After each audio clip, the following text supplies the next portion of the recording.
Hi friends, ಇವತ್ತು ಹೊರಗಡೆ ಹೋಗಿದ್ವಿ. ಹೊರಗಡೆ ಹೋದಾಗ ಈ ಥರ ಗೆಣಸು ತೊಗೊಂಡ್ವಿ. ಇದು ಮರಗೆಣಸು ಅಂತಂದರೆ ಇದು ಮರಗೆಣಸು ತುಂಬ ಒಳ್ಳೆಯದು. ಆದರೆ ನೆಲಗೆಣಸು ಅಷ್ಟೊಂದು ಇದು ಒಳ್ಳೆಯದಲ್ಲ. ಮರಗೆಣಸು ಆದರೆ ತಿಂದರೂ ಒಳ್ಳೆಯದು, ತುಂಬ ಚೆನ್ನಾಗಿರುತ್ತೆ ಮತ್ತು ಟೇಸ್ಟಿಯಾಗಿರುತ್ತೆ.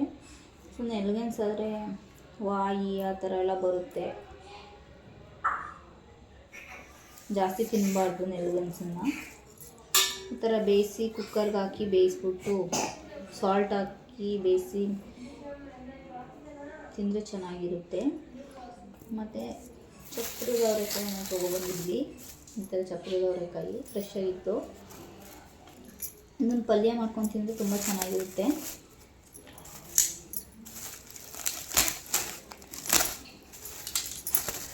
ತುಂಬ ಫ್ರೆಶ್ ಆಗಿದೆ ನೋಡಿ ಫ್ರೆಂಡ್ಸ್. ಇದನ್ನು ಅರ್ಧ ಕಟ್ ಮಾಡಿ ಹಾಕ್ಬಿಟ್ಟು ಬೇಯಿಸಿ ಪಲ್ಯ ಮಾಡಬೇಕಾಗುತ್ತೆ. ರೊಟ್ಟಿ ಚಪಾತಿ ಎಲ್ಲದಕ್ಕೂ ಚೆನ್ನಾಗಿರುತ್ತೆ. ಇದಕ್ಕೆ ಎಲ್ಲಕ್ಕಿಂತ ಹುಚ್ಚಳ ಪುಡಿ ಹಾಕಿ ಮಾಡಿದ್ರೆ ಇನ್ನೂ ಟೇಸ್ಟ್ ಸೂಪರಾಗಿರುತ್ತೆ. ಹುಚ್ಚಳ ಪುಡಿ ಹಾಕ್ಬಿಟ್ಟು ನಾವು ಅದಕ್ಕೆ ಪಲ್ಯ ಮಾಡೋಣ ಅಂತ ತಗೊಬಂದ್ವಿ. ಈ ಥರ ಸಿಪ್ಪೆನ ತೊಕ್ಕೋಬೇಕಾಗುತ್ತೆ. ತೆಕ್ಕೊಂಡು ಕುಕ್ಕರ್ಗೆ ಹಾಕಿ ಬೇಯಿಸ್ಕೋಬೇಕು. ಮಣ್ಣು ತುಂಬ ಇರುತ್ತಲ್ಲ, ಅದಕ್ಕೋಸ್ಕರ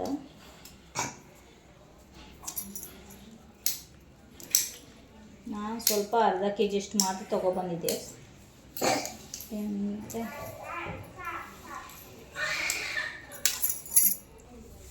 ಈ ಥರ ಒಂದು ಪಾತ್ರೆಗೆ ಹಾಕ್ಕೊಂಡು ತೊಳ್ಕೊಬೇಕಾಗುತ್ತೆ. ಕೊಡಿ ಸಿಪ್ಪೆ ತೆಗಿನ ಇರ್ತಾನ ನೋಡಿ. ಈ ಥರ ಮಣ್ಣಿರುತ್ತೆ ಫ್ರೆಂಡ್ಸ್, ಎಲ್ಲ ನೀಟಾಗಿ ತೊಳೆದಿಟ್ಕೋಬೇಕು. ಜಾಸ್ತಿ ಮಣ್ಣು ಇರುತ್ತೆ. ಇದು ನೆಲದಲ್ಲಲ್ವ ಬಿಡೋದು, ಹಂಗಾಗಿ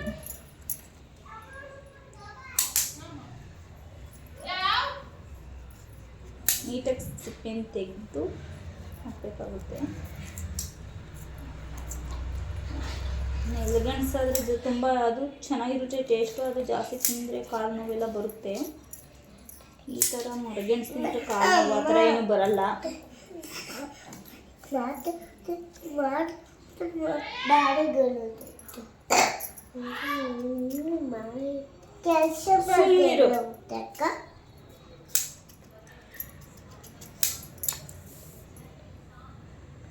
ಕೊಡಿ, ನಾನು ತೆಗಿತೀನಿ.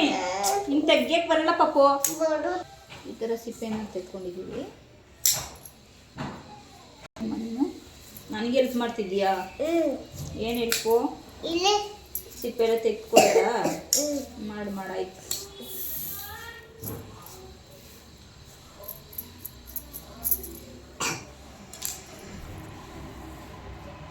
ಚಪ್ಪ ಪಲ್ಯ ಮಾಡ್ತೀನಿ. ಈ ಥರ ಚೆನ್ನಾಗಿರುತ್ತೆ. ಮಾಡೋಣ.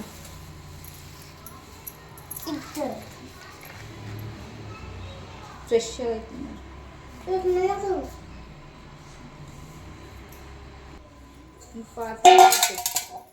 ಮಾಡ್ಕೋಬೇಕು.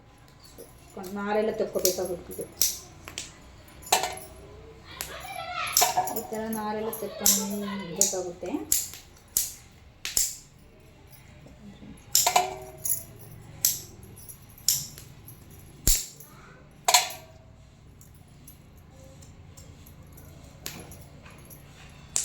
ಯಾಕೆ ಪರೀಕ್ಷೆ ನೋಡ್ತಿದ್ಯಾ?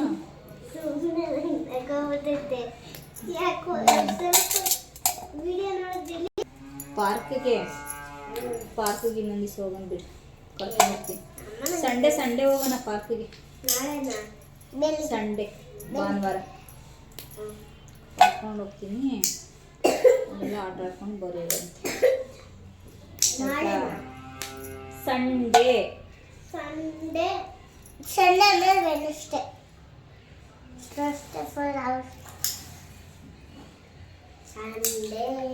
Monday Tuesday Thursday Friday